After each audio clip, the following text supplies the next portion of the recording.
Hello दोस्तों, प्रणाम। लड्डू गोपाल अवधी भाषा पे नाच गीत गा जाते बहुत चटकुल्ला। आपको अच्छा लगे तो लाइक करना, कमेंट करना, शेयर करना। हाँ चलो।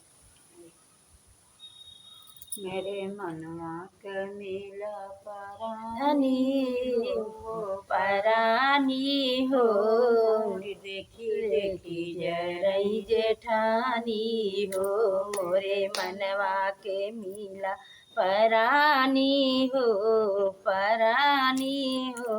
मोरे देखी देखी जरई जेठानी हो। उठै सवेरे पिया मोरे उठै सवेरे, पिया मोर पूछै कैल दतोइनी मोरी रानी हो, मोरी रानी हो।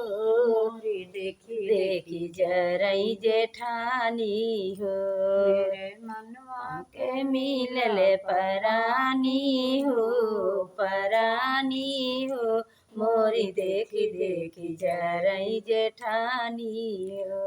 32 सोरह रौड़ी 32 कचौड़ी, 16 पूरी 32 कचौड़ी। उठा खरी मारा मोरी रानी हो, मोरी रानी हो।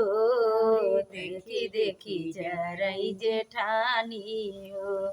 उठा खरी मार मोरी रानी हो, मोरी रानी हो। हो देखी देखी जरई मोर जेठानी हो। भितिया के आड़े से सहित मोरे पूछई, भितिया के आड़े से पिया मोरे पूछई। कुछ लेबू मोरी रानी हो, मोरी रानी हो। मोरी देखी देखी जरई जेठानी हो।